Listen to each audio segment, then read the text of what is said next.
MISL launch. This is our very first event, and we are so excited and so thankful that you're all here to celebrate science with us.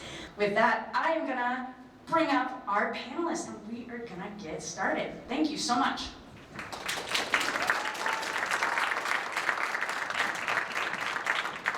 All right, the first question is always the hardest. It's who are you? And what is your involvement with science? So just tell us briefly, what's your name, and then how are you involved with this glorious thing we call science? We'll start right over here.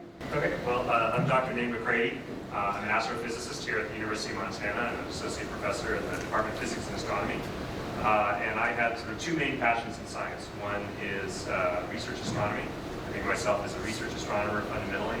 I'm a principal investigator on the NASA Minerva project. It's a collaboration between University of Montana, Harvard, Penn State, and the University of South Queensland in Australia.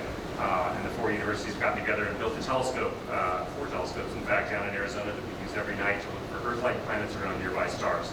So keep an eye out for us and the research that we're doing. My other passion in science is science education, where I overlap with Lisa. I teach across the curriculum here at Montana. So by way of example, this semester I'm teaching Astronomy 132, which is an introductory science class for non-majors who are not taking any other science classes. And I'm teaching Physics 491, which is Einstein's general relativity. So I teach the whole range. There you go. All right, so my name is Lisa Blank. I'm a science educator here in the College of Education and Human Sciences. And I got into teaching science because I worked as a Superfund manager of a site, did a lot of remediation with communities, and one of the things I learned from interacting with them and doing the science is that there are a lot of public science communication issues wrapped up in how we mitigate a better environment for our communities. And got interested in teaching because realized that a lot of the information was just a matter of being able to access it and understand it. So that's why I went into science education, was to look for ways to participate in my community. And from there, I've been working primarily with science teachers. And my big research area is how do I help science teachers do a job that gets students interested, aware, and excited about STEM careers. So for example, we're working on an NSF grant where we're making a mobile makerspace for the Flathead Reservation that will be left there when we're done, and it will travel around to different communities and excite them about design thinking. We've got another one where we're working on computational thinking, and we're trying to figure out how to create a curriculum that increases diversity in who goes into computer science and then stays within an academic pipeline. So we're working with the local high schools on that. I'm Hank. Once upon a time, I was a chemist. That was a long, long time ago. Since then, so I've studied. No, you don't care. It was none of it's relevant anymore. It's all over. It's never over. After working in a lab for 6 months in quality control, I followed my girlfriend out to Montana, where she was starting the environmental studies program, working with Vicki Watson, and. This was like 15 years ago, and I came out, and then I also eventually ended up in the environmental studies program because it's a great program, and I found a huge amount of value in what Captain was bringing home. And then, as part of that, I started a blog called EcoGeek, which was about environmental technology, sort of like taking what I was learning in the EVST program and thinking like how technology can be a force that hurts the environment, but also one that helps, and like what are the happy, good stories in the future that we want to see, kind of things. Because learning about the history of environmental movement in America can sometimes feel a little bit depressing, and I wanted happy things to think about. And then I started this stupid video blog project with my brother. After like 6 or 7 years of that, we launched two channels, one called Crash Course, which is educational stuff for like late high school, early college, and it's for like humanities and sciences. I started doing biology, I took chemistry and philosophy and psychology, a bunch of stuff, and John has done like literature and world history and more social stuff.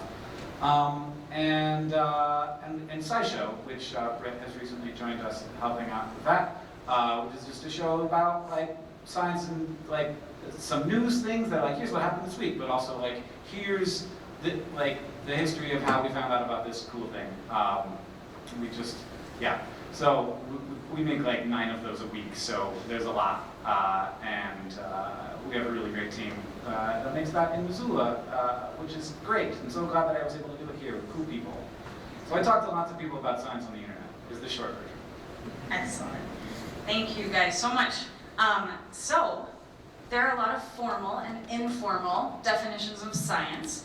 What is yours? And Hank, you've already got the mic, so I'd say start with you. I am unprepared for this question. That sounds hard. Being the professional that you are. And yet. One of the things I say oftentimes is that I am excited both about the things we have discovered and the tools we have used to discover it. And so to me, science is a little bit both of those things. It's the things that we know, but it's also the systems we use to have found out those things and be relatively certain of them. Yeah. So that's sort of, yes. He was clearly prepared. That was pretty much perfect.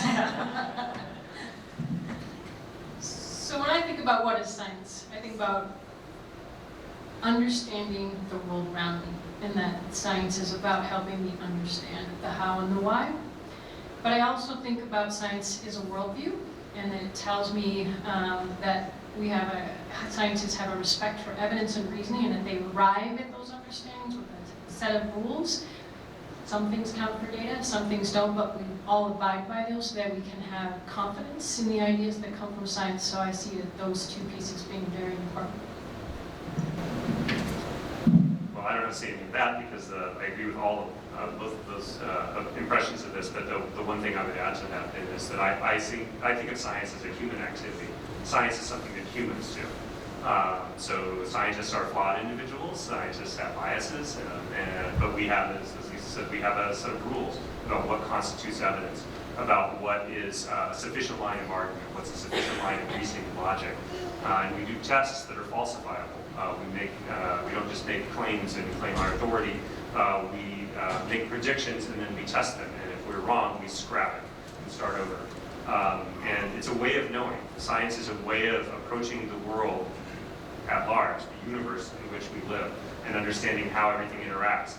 And so science is the way that humans understand our world. It's one of the ways of knowing, along with, say, literature, for example, and theology. So I would say that science is it's a human activity. It's a way of knowing. Awesome. I like that. We'll combo that and submit it for a definition somewhere. It'll be good. Just in case you guys need some water. So, MISL aims to be a community-based organization. So what would you say, what about Missoula or Western Montana in general is great for doing and celebrating science? I've got the mic, so I This is think how this is going to work. one of the things that is appealing about Missoula is it's a university town. It's amazing how many people in this town are interested in how many things. I sat right over there last night and watched the Washington Post reporter speak to 700 people in this standing room only room. It's fascinating. I know. They've been doing this for a while, right? All right. Our 100th anniversary Fair. this year. So this town we have, not to advertise for ourselves, but in our department we do weekly sky observing shows up at Blue Mountain Observatory. And we've started having to give away free tickets to it because we can't park all the cars. Like 250 people come out on a Friday night to stand in the dark and look through a telescope. It's just stunning how interested people are in this town about the world around them and in particular about science. And with the internet age, it would have been very different to be a research astronomer or a research scientist here 20 years ago. But I'm on a video call or I can operate my telescope over the internet. It doesn't matter where I am, so I might as well be in the last best place to live.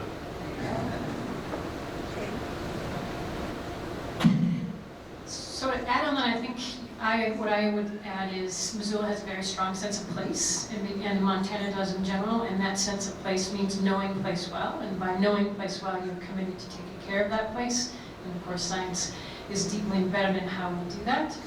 And I think the other piece I would add to that is we know that scientists are incredibly creative people, and Missoula attracts people who want to be curious and want space to explore their space, but they also want to be able to ask questions and then find something out of it as a part of that process. So I would add those two things to what you said. I think a lot about community, I guess. And I worry that the future of humans, young people particularly, because I talk and connect with them, is really not focused on where they are. It's really focused on like what they're into. And so like you have your community that's based on like people who are similar to me. And even if I'm really weird on the internet, somebody's like you, and you can find them. And there's something to like talking to your neighbors. And people like, I remember when I first moved here being a little bit afraid of that aspect of Missoula, where there was from Florida. yeah, Florida, no one talks to you at the grocery store. Come on. You don't know anyone there. I moved to Missoula and I bought, like, I was getting some tortillas and ground beef at the grocery store, and the checkout clerk was like, tacos tonight? And I was like, what did you say? You speak, you're a person? And it took a while to get used to, and I like that, like, connection, and I don't know if it makes it a good place for doing science, but I think it makes it a good place for organizing around science. That we have this, like, that there is more community here, and I don't know what that's about exactly, but I am also worried about even here kind of going away, where people are less likely to get out, and because they think that they are having connections on the internet, but they don't know how much more substantial those connections could be if they were in the real world. Yeah, and that is one of the things that we really love to do as a group, the idea of gathering in person. And there's wonderful content on the internet. You of all people know that and support that, but yeah, there's nothing like gathering, talking, and hanging out. Yeah. So I agree. So most scientists and people who love science found their passion for science early on, usually in elementary school, middle school. So can you tell us about a teacher or a mentor that fostered your love for this topic? A bunch, like my dad. So my dad was the state director of the Nature Conservancy when I was growing up. So he was like always hanging out with scientists and like he'd take me out in the field and like people doing real science, and then like the science projects I did were like actual science, and so they never did very well in the science fairs because it was like I counted clams over a period of 6 months. And they're like, you counted clams? What's the science part of that? And I was like doing whatever. I'm still bitter, obviously. Look, we support your clam research and we can talk about it on the internet later. I would say my chemistry teacher in high school, Miss B. Grant, I don't know what her first name actually was. It was either B or it began with a B. And she's just wonderful and very funny chemistry teacher, which you don't always run into. And really great at communicating the stuff, and also great at like making me think like, oh, there's a reason why I'm learning this. There's a reason why this matters. And my physics professor, my physics teacher in high school was the same way. He was a PhD, and he had worked like not on the Manhattan Project, but on nuclear science after the Manhattan Project. And like, I don't know how he ended up at a public high school in Orlando, but he was like a no-nonsense kind of guy. And the first, like, he made you take a test when you showed up to class. It's like, can you do this? And I failed. And he was like, you probably shouldn't take this class. And I was like, I'm going to. And he was like, well, then you better do well. And I was like, I frickin' will then. But I did. Yeah. All right, well, I don't have actually an elementary teacher that inspired me, though the data, 67% of all scientists will say that a middle or elementary science teacher or teacher who taught them science is what got them started on their career pathway. So it's definitely an important piece of the picture. For me, it didn't happen until college, but I think part of it was I grew up summers in the upper northeastern part of Minnesota, in the Boundary Waters, and you can't live somewhere like that and not care about lakes.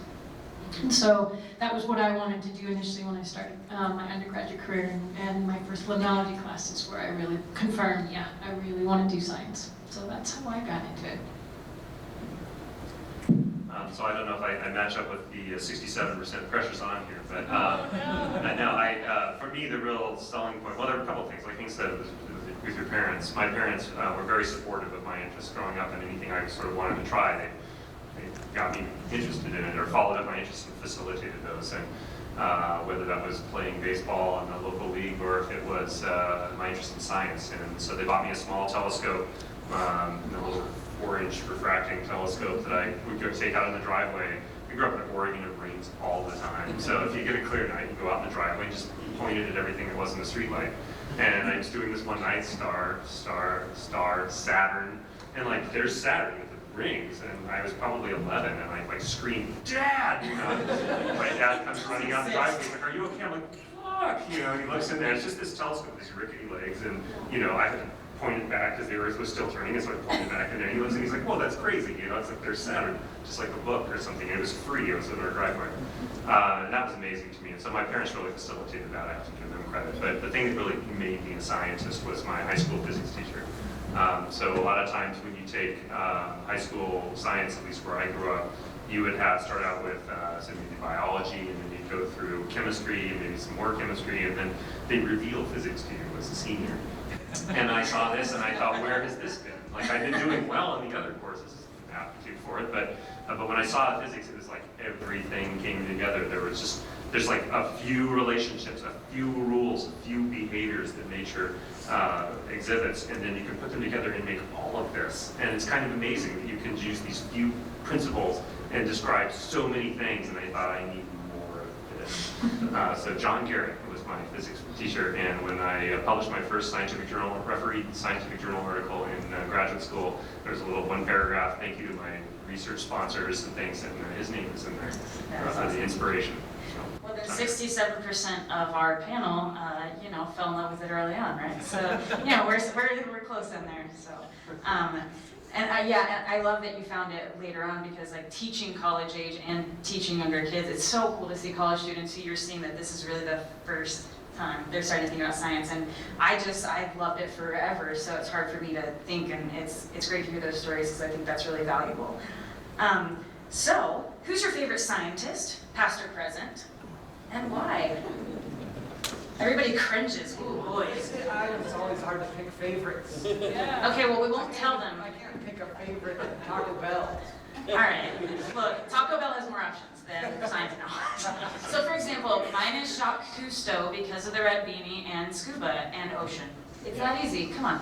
I was super into Jacques Cousteau growing up. I thought that was going to be, but it turns out I got like ill in elevators. So it was not made for oceanography or whatever they call it now. But I did go to like a huge marine biology school, and which was extremely helpful as a chemist because there's like, we were like 400 marine biology students and this amazing chemistry department to service them, and like 7 chemistry students, and we were like, this lab is amazing, and it's all ours because they've all dropped out and gone into humanities. But I'm going to say Charles Darwin, because he wasn't just, he was so freaking careful. Yeah. He just, like, he had this idea, and he sat on it for 30 years writing this book. And he went all around the world. He was an amazing writer too. His Voyage of the Beagle is an amazing book. He has all these fun adventures. He kills stuff, and he trips and he gets into total messes, and is really honest about how he totally ruins things. And he had he had really bad stomach problems, and I have really bad stomach problems. So got that thing. Soul sister, Yeah.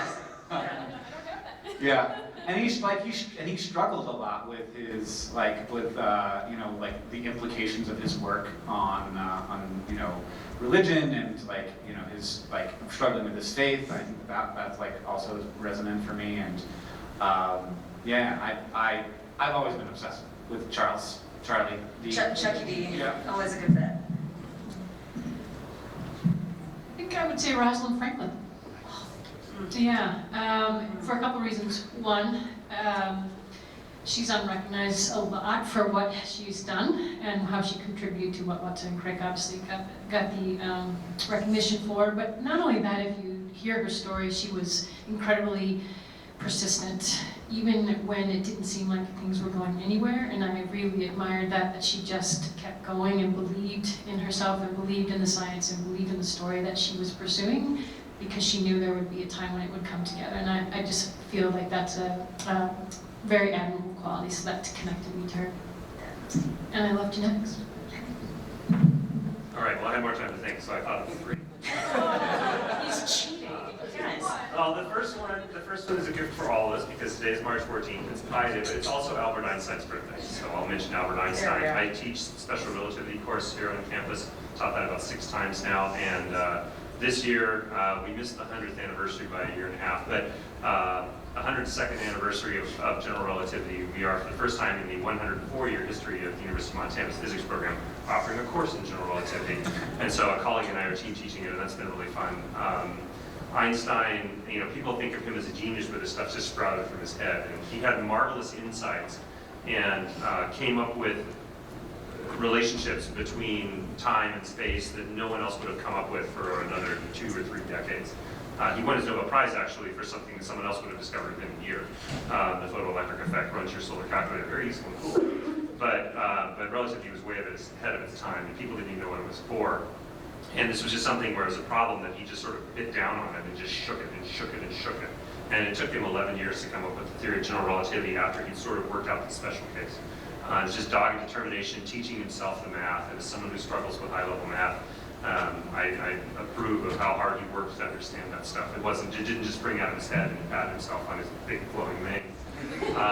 He worked hard. And the other 2 are living people. One, like Rosalind Franklin, is a woman who kind of got screwed out of her Nobel Prize, a woman named Jocelyn Bell Burnell, who discovered pulsars. She was a graduate student in England, built this giant football field-sized radio telescope that if you looked at it, you would have thought she was growing crops or grapes or something. It's just all of these wires strung in a field, and that's a radio telescope.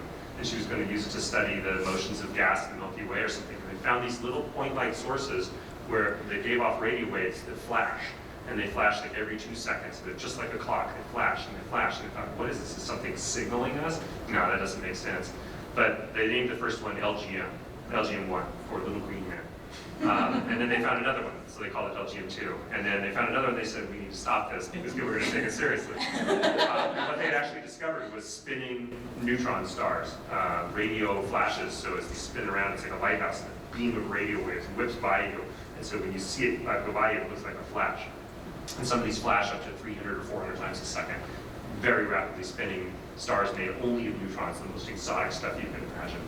And then my third one is a former boss of mine. When I worked at UCLA as a postdoctoral scholar, I had the good fortune to work with Dr. Andrea Ghez, who has spent her entire career studying the supermassive black hole at the center of our galaxy, and very carefully using the stars around it to measure the mass of this enormous black hole that no one can even see. But by studying very carefully the motions of the stars, they can identify what that object is and limit down that it can't be anything but a black hole, and that is magnificent work. And her papers are glorious things, and I'd be like super embarrassed if any of you tell her I said that. since we send each other Christmas cards. That's me now. Good. So if you do not know one of those names, I would highly encourage you to look them up because those are all fantastic people and stories and work. So thank you guys. Those are great. We'll mix it up a little bit, and we'll have Dr. Blank answer first because I feel bad about the sandwich passing. And by the way, thank you guys for being such good sports. I mean, we're doing what we can, so much appreciated. So in your opinion, what's one of the most exciting scientific advances underway right now? Like one of the things that's kind of just budding and happening that you say, oh my gosh, that is cool. Just one, huh? Good answer. That's challenging. If y'all have one, I think, Who's got one? Who's got it? yeah. Yeah. People are always so hard. Can the audience help us out? Oh, I like it. Raise your hand. I like that. Raise your hand if there's something so super awesome. Okay. Oh, everybody. Just yell it. No, I'm just kidding. Okay, we'll go right here. Yes. The National Ignition Facility. Oh, nice. Yeah. I love it. There you go. We're gonna lightning round. My dad works there. Fantastic. Nice. Oh. Yep. Eric Berlindy's Emergent Gravity. I Yep. What's that? Yeah. Chris Yeah, way cool. Who else? Yeah. The recent research on dark matter. Oh, yeah. Mhm. A lot of physics. Yeah, there you go. Yeah. Transparent solar cells. Ah. Mm-hmm. Yeah. So many. Thank you guys. You guys are way better than these guys. I don't know why I got them. Yeah. We discovered here at UN that lichen are often 3 endosymbionts living in the There you go. Good old, everything from lichen to black matter. Yeah. Black holes, dark black. I'm sure I can tell you that my students answer questions. Oh, you planted the audience. This When I started, so he came and is, showed you're me. bad. Yeah. Yeah, extra credit. Is that why you're here? I thought so. Yeah, those are great. That's okay, whatever does it. Hey, well, go team. Yeah. I would say always look things up. Science Daily does a great job of just everything out there. If you just have 5 minutes in the morning, there's such cool stuff going on. So yeah. I thought of two. Yeah, oh yeah. Sequencing of the human genome No, that was the one I had. blows my mind. But I only have Rosalind Franklin Okay. said that. Oh, No, that's twice. Rosy, weird. Yeah, no, that's as a physicist, that stuns me that that's even possible. I agree. The numbers are unbelievable. I guess Hannah, like, should know all about that. It's just there's so much information. Yeah. And the other one that came to mind was gravitational lensing and gravitational waves as a new way to explore the universe. That's a very recent, very cool result. Turning the universe into its own telescope. Yeah, where it focuses the light for us. It's amazing. So the second one I was going to say is when they can now look and decide, I want a child and I know I have this, so I can actually gene splice out and create that one. To me, it's really exciting because you can help families. Yeah, and my first thought was like, it's more like seeing things that we've been working on for a long time. Obviously, photoelectric effect's been around for a while. Kind of weird how long it's been around. Like it's weird how long we have known how to turn light into electrons. Yeah. But now we are finally getting to a point where it's starting to matter in terms of our global energy mix. And so that's like it's not really new science. It's just like finally the thing is Yeah. getting to the point where we may never build another coal-fired power plant. Like that's exciting. Let's hope. Yeah, and there's some things where we've known forever it happens, but we don't know the why. And those questions are still out there. I mean, these are happening every day. Things we've known about for decades, hundreds of years even, but there's just not the mechanism yet. So those are exciting too, for sure.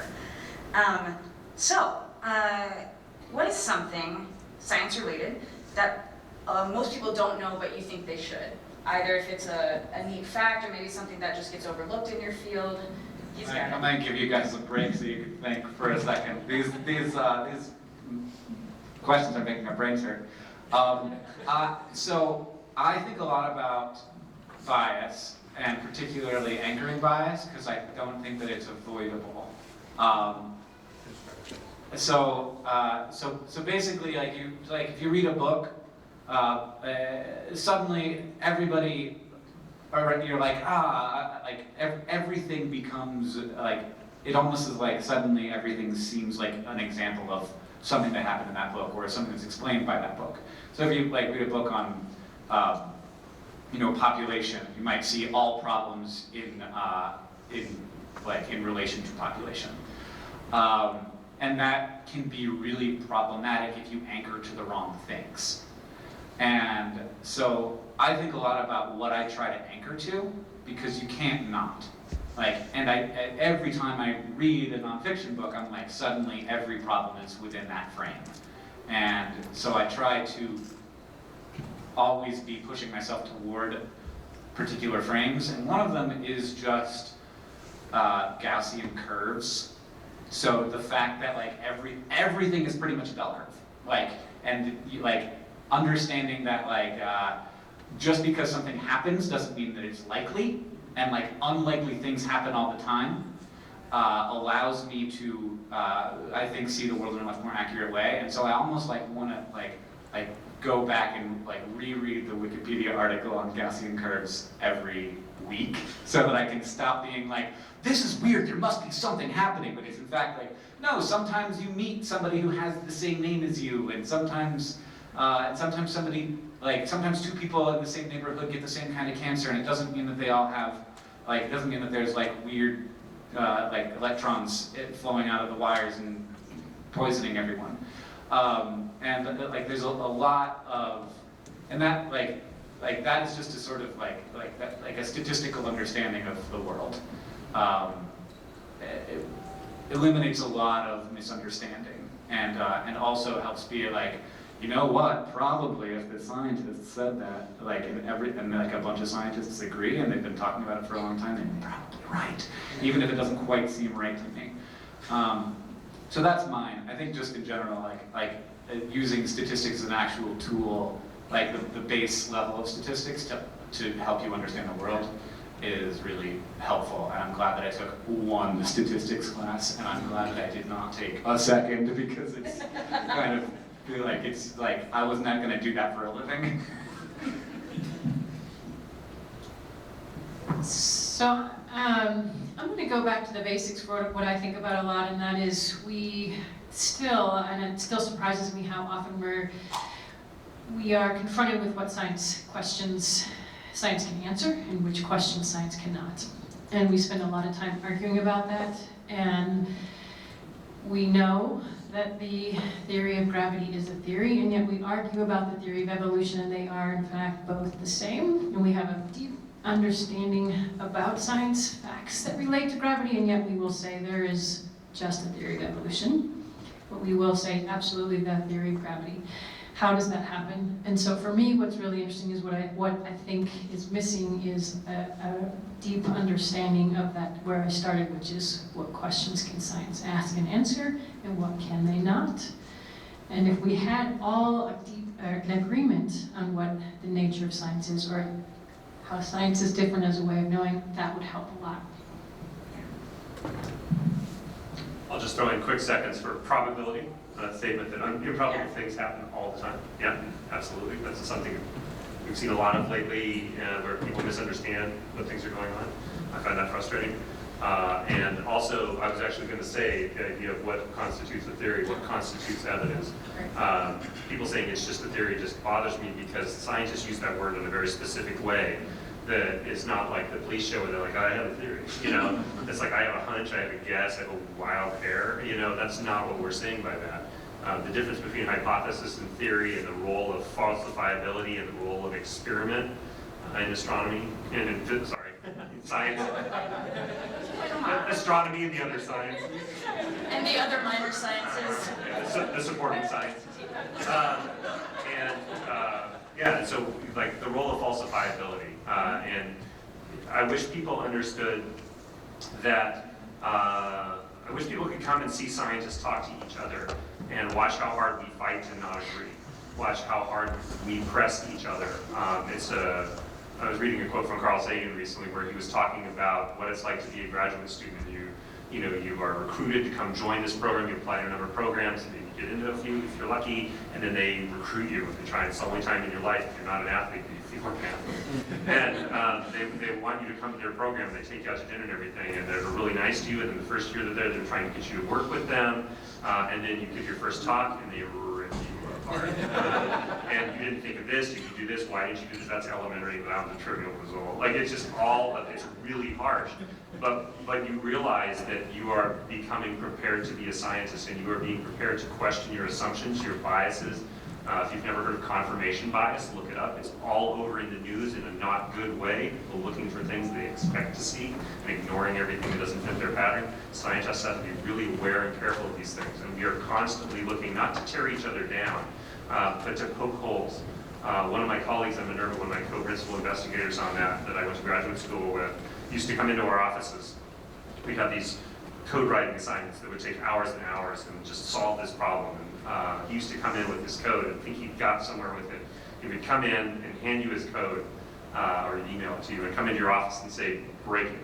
See if you can find a place where it doesn't work. Show me where I screwed up. And so we're constantly telling each other essentially that, here's my idea, break it. Where am I wrong? What am I not thinking about? I wish people knew that scientists are constantly seeking to be wrong. Yeah, for me, talking to younger kids about the idea of, I prove my hypothesis, right? And it's like, my the misconception I see all the time is, you know what, in science we don't prove anything, but you know what we do? We throw things out, you know, and we are in the process of throwing as many things out until we are maybe between like 3 or 4 things. And we're gonna keep trying to throw some things out. So yeah, I think that's awesome. In the now, and kind of just culturally here and abroad, we're seeing an increase in an anti-science sentiment, or this feeling of almost, you know, being against this idea of science, or, oh, they're scientists. What do you think might be causing that, and what do you think can help combat that? So I'm going to be contrary immediately.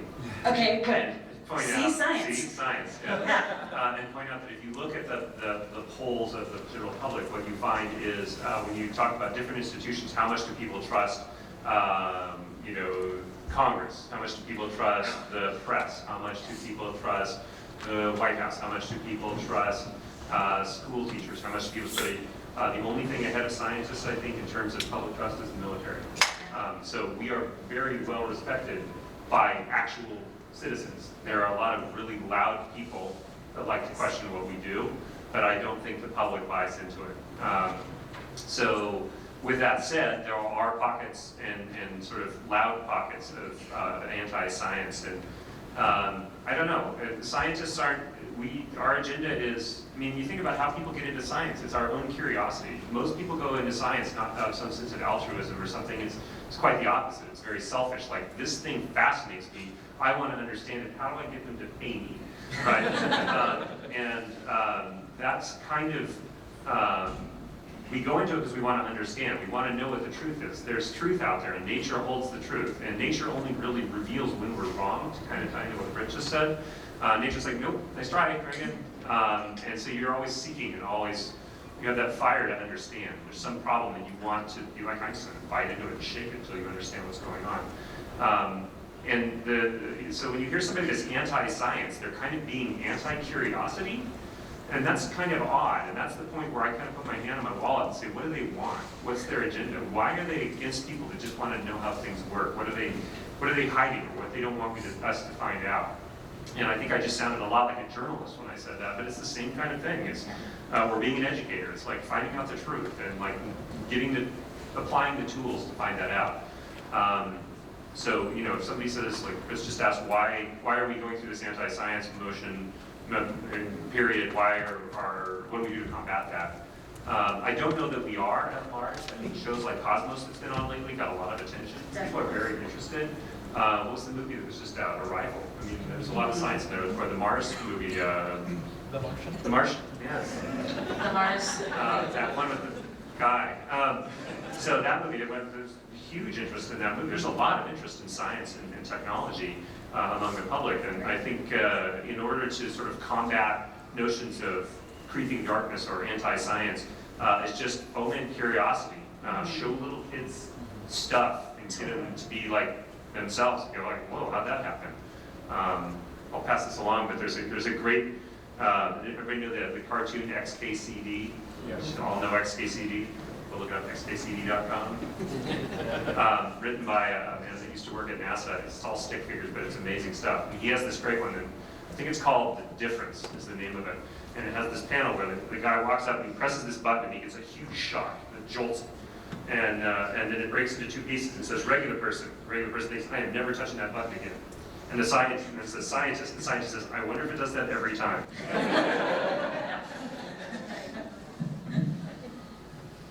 So I think what I would add to that would be going along with what I already said, is we have this understanding that science is very durable, and yet it's also tentative. And that's very hard to understand unless you are engaged in that process a lot and understand what it means to be durable and what went into that. And we know that science is both evolutionary and revolutionary, and yet what we see mostly when we hear about it, it's revolutionary. So we keep seeing this science is changing things up, but actually most of it's evolutionary in its nature. And that story doesn't get told very often. So that's one piece I think that's that people struggle with, or the wider public. The other piece is we have a lot of everyday language for science, and then we have the scientific interpretation, but we know in the public media, that often gets distorted quite quickly and quite easily. And so there's a lot of consumption of information that's actually never, another side to that has never been provided. And I guess what I would say in terms of what's happening, if you look at what has happened with No Child Left Behind in the K-12 environment, so we had a generation of students that were raised to take a test, and to take a test and get the right answer. And what I think we're also seeing, just watching my 12 years, that 12 years go by and seeing the students and how they've changed, is they're afraid to be wrong, they're afraid to fail. And so we haven't given space or recognition for that in our school systems. And I think if we really want to engage curiosity, then we need to provide a space for that. It needs to be okay. We need to have a value placed on that as well. What we assess is what teachers are going to spend time on, and it's what students are going to spend time on. We're wired that way. We want to feel adequate and successful, so we'll do where the recognition is. And that, I think, is also something that, in terms of what could we do, I think we could think really deeply about how we're teaching and how we're learning and how we're structuring schools and the environment and what we ask students to do and what we call learning, and then ultimately how we measure that and report that. I don't like that answer, and not because I don't think it's true. I don't like it because I think there's something there, and it makes me really uncomfortable and sad. So first, I'm also going to be contrary and say that I don't think that there's all that much anti-science sentiment. I think that sometimes that people, I think that what it is, there's a bunch of things, but one of the things is straight up like, you think you're better than me because you know more things than me, and don't think you don't, because you probably do. I know damn well that the people who are watching my show, one of the things that they get from it, one of the things that they get off on, and they're like, yeah, is I'm smarter than everybody now. I learned a thing that not many other people know. And that's one of the fun things about learning this stuff, is knowing now that I know a thing that a lot of other people don't know. And now I feel like there's the I'm a better person part, and that's the one that I try to cultivate. You get better as you just get better at being a human as you know more stuff. But then there's the I'm better than the other people part, and I know that that's there.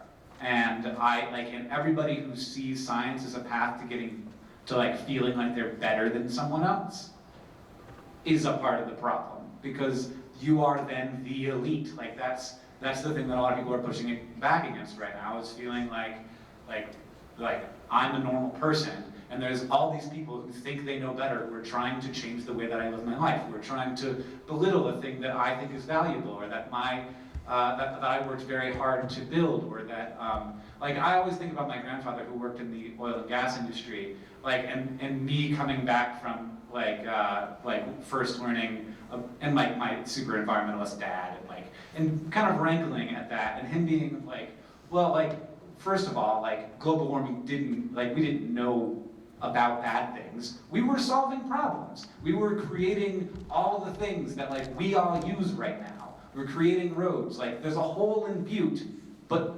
also America has electricity. Both of those things happened, and it's hard to say it's too bad that there's a giant toxic pit in Butte, but at the same time we all get to have the advantages of having electricity, and we all use it. Let's not pretend like we don't. Anyway, I think that there can be that element of it, and I think that there's also an element of people who have of just the creation of the political divide, and that science kind of fell on one side of it. And that it's interesting that it did, and I don't want to get into why maybe it did, but when I think a lot of conservative people look at particularly the environmental part of sciences, they're like, really what this is about is a power grab. You're scaring us so that you can get more power. And I watch them do that, and so I'm sorry to have used the them there, but I have witnessed my political opponents using fear to not for no other reason than to gain power. And I can totally understand them thinking that that might be what we're doing with global warming. If we're saying this is a big, huge problem, and we need basically a global government to deal with it, and they're like, I knew you wanted a global government, and you're trying to find any excuse to create one. And like, I get it. And I think that in general, like people, like it's a lot easier to sell people on like exoplanets than it is on global warming. Like everybody's like, yeah, cool. Like, though I did get an email recently from somebody who was like, I don't know that America should be in control of whether or not we know there are aliens. And I was like, I'm not sure that it's America. And like, shouldn't we be voting on whether or not we find aliens? And I'm like, I don't know. I don't know, shush, I don't want to think about that. It's like a person who I think a little bit misunderstood exoplanet research. But yeah. Though, when and if we do find aliens, it would be nice to have a global government to figure out what to do about it. This is very fair. Can I respond to that? Yes, please. So I did want to say that Hank mentioned that like when he finds out something new, it's like, I knew something that people don't know anymore. But I do want to point out that Hank does 9 sideshows a week or something like this. His first instinct is, I have something other people don't know. I need to tell them.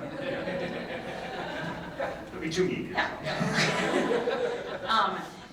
Yeah, I think you really hit on it, maybe what I was trying to ask Hank, just this idea of why does it have to be this elitism feeling versus this curiosity feeling. And thank you for pointing out just empirically that it's not that there's this anti-science movement, but there is a louder voice for some of these things, and why is a different issue. But I really love the general solutions or ideas that you guys have put forward on that. And so I thank you for being contrarian, because that's our jam. So in our last 10 minutes, I had some other questions, but you know what? I would love to let you guys ask one or two if there's something you would like to ask, and we'll maybe just kind of lightning round. And if there's someone in particular you want to ask, just let me know. But anybody got a question? That's right, I am mobile. I can go, yeah. So a question that I had, I think it was when Ava was speaking, and you were talking about how you had just read something or just heard something. Where do you guys get your science news, and where do you recommend that the rest of us get our science news? Hank? Brought to you by Hank Green. Literally from my editors. I don't like I've stopped reading science news except off like my scripts. It's great, like they know exactly what I'm looking for. They write it in my voice. So I very rarely write our articles anymore just because I have businesses to run. So my favorite is when I still read like Scientific American and stuff, and sometimes I will like find something that's really interesting or I'll have an idea, and I'll send like the worst script to Blake, our chief editor, and I'll say like, make this not bad. I don't have time to write a real thing right now. And I like put in all caps like, here's an explanation of how this thing actually works, because I don't have time to look it up. So yeah, I mean, I still like, I watch a lot of YouTube videos, but I think at this point I almost watch YouTube videos more to see how other creators are doing it and to take tips from them than to learn stuff, because like 9 episodes a week, I read a lot of science things already, and I forget about it immediately. Like I was trying to remember, like I recorded like 6 scripts today, and I'm trying to remember what they're about. Can't. I have to look it up. I mean, I'll dovetail on that and say that like I spend a lot of time on my science and with my students, and I quite frequently get emails from family members that are like, tell me about this. And I'm like, what is it? And so like I'll go to CNN because that's where they probably saw it and be like, oh, and then I can like talk to them about it. Like as far as like where do I get science news? Twitter, honestly. I follow scientists. A lot of my friends are on Twitter, so a lot of my astro news I get the first information by their Twitter accounts. And my friends are like, it's like adjuncts of my brain that like go out and surf things for me and tell me the good stuff. And I try to like read something interesting once in a while and put it in there, but everyone beats me to it all the time. So follow scientists on Twitter.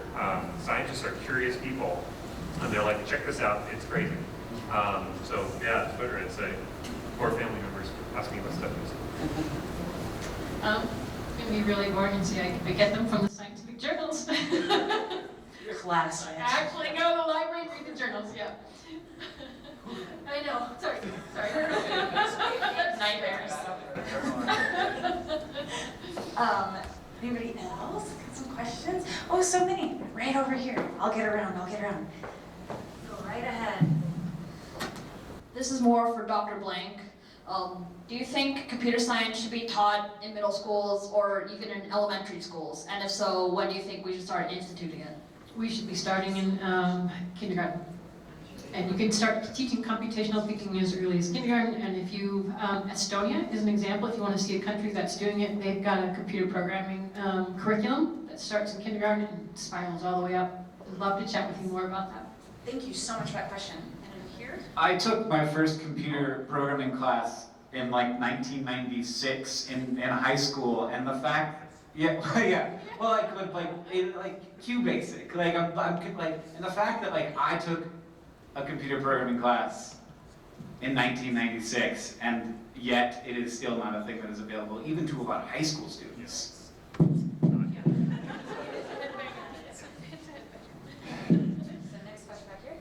Is there a specific like science field that interests you that if you weren't doing what you're currently doing, you would want to pursue? Oh, I like that question. Mine's easy and it's one word, it's microbiology. If I had it to do over, it'd be hard to take me out of that. That is so much harder than what I do. You'll find that scientists are like, what is that? That looks hard, I want that. So, microbiology. I'd say neuroscience. Is economics a science? Because I'm getting more and more interested in that. Particularly how you don't do it the way we're currently doing it.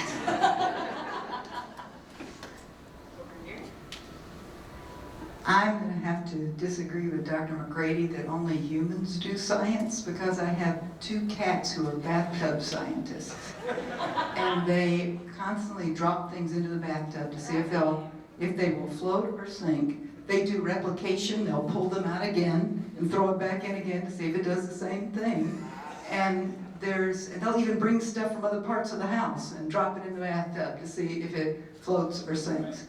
And there's some recent research about bees being able to solve problems. Have you guys heard of that? Just amazing, some of this research about give them a problem, let them work on it for a while, and they solve a problem. And it takes, this takes critical thinking. These bees are doing critical thinking. Well, you see these things, you see these statements occasionally in some like old textbook or something, social science textbook. It's like, well, one thing that sets humans apart from the animals is that we are the ones that use tools. That's just not true. I mean, we do, but there are, you see these videos of like chimpanzees trying to get ants that they want to eat out of this tree, and the ants are like, no, wait, dude, not coming out there. And so they like look around and get some long pine needle, put it in there, and the ant gets something like, like you can watch them do this. You can watch otters carry around rocks that they like to bash open urchins, and they put it in a little pouch in their skin and keep it with them. It's their favorite rock, and they always use it and they'll land their back as you go. And it's so cute. It's horrible. I mean, I do more not. importantly. I'm working. I mostly look like, what is wrong with my code? But, yeah, I agree, that's a good point. So it is interesting. If you look at teaching, all animals learn, but very few teach. There are some, but it is an interesting comparison. Yeah, I think the thing that actually separates humans, like the thing that, it's weird to me that anyone ever thought tool use, that's the thing that makes us different. Snotty. It is, well, it's a little snotty, but it's also just like clearly wrong. Not even that, like even if you didn't know other animals did, it's like, but isn't there something more interesting that we're doing than using tools, which is showing other people how to use the tools? Yeah. It's like the difference is like the bandwidth of information we can share. Like this thing happening now. This is great. Like the amount of like tongue gymnastics necessary for me to get an idea into your brain is like, it's ludicrous. But we evolved it because it is extremely useful. Abstract thought, yeah. Got a question up here? So this kind of goes back to what you said, Hank, about science kind of falling down on one side of the political divide. And so I guess my question is science political, and what role should scientists play in politics? That's a big one. Yeah. Science, I think it's hard to not be political in some ways. I think that like science in its purest form is apolitical. But I also oftentimes think like, shouldn't as scientists we be better at convincing people by using like by studying people and what actually affects whether they can be convinced or not. But it turns out we've studied those things, but we don't do it anyway because it's no fun to convince people the way that they need to be convinced, because it takes time and it's slow and it doesn't make us feel good about ourselves. Which mostly a lot of what I see is like people like, you know, in sort of, in terms of political arguments, just like, what can I say to you that'll make me feel better? Not what can I say to you that'll make you more likely to believe a true thing. But should scientists be political? I can't say that because I'm not a scientist. I'm not gonna, I think that's up to every scientist. You want to step on this landmine? I'll go back to what I said at the start, which is science is a human activity, and politics is a human activity. And, you know, scientists are curious people, and they're likely to have political opinions. But, you know, as Hank says, the sort of ideal of science, and maybe science in Aristotle's time was, you know, this notion of the search for truth. And if you look at, you know, certainly by the time Galileo was alive, there were powers that be that had different opinions than he had, and just plain search for truth based on evidence wasn't sufficient in the face of official dogma or authority. And, you know, we see some of that going around. Brett asked the question earlier about things going on in the current political climate. I think scientists, as I said, are pretty single-mindedly on their own driven to understand the things that bug them. What is it that I want to figure out? What do I want to understand about how nature works? But we're human beings, and we have families, and we pay rent, and we buy groceries, and, you know, a lot of science is funded through government entities, and that falls squarely in the political realm. Congress determines what kind of grants are available, and the number of grants and the amount of grants that are available determines how many scientists can work as scientists. So they're really inseparable at that point. But as Hank said, you know, that's a question for individual people. And MISL's planning a march for science in Missoula, and I've had conversations with colleagues about these marches for science, and people are very ambivalent about it. Nobody quite knows what the role of that is. What's our role? What should we be doing? Is that something that we need or should be participating in? And you'll find very different opinions on that among scientists. It's a real interesting question, and I think most scientists would rather put our heads down and work on the problems that are bugging us. But we are humans, so we are part of that community.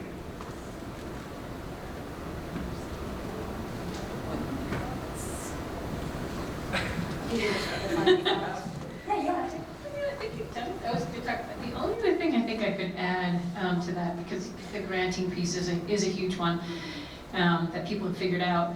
I think the other piece, if we look, for example, at the medical community, and we know that depending on who I am as a person dictates the kind of questions that occur to me and what I can see. So some of it is also just who I am hardwired as a person. And we need to, the flip side of that question is perhaps we need to be more political about how we do fund that, so that we make sure when we fund for a particular disease, for example, why do we have more historical funding for diseases that affect men than women? That's changing, of course, but being very mindful of that and being very honest about the fact that, yes, it is political because we're human beings and we're part of a social structure. So if we accept that and we know that, then how do we then have safeguards that are transparent, predictable, and consistent, so that we are at least working towards a more objective perspective? All right, it is 7:30, perfect timing. I'm sure if one of you has a question and you're just dying to ask, I have a feeling these guys would be happy to have you track them down on the way out.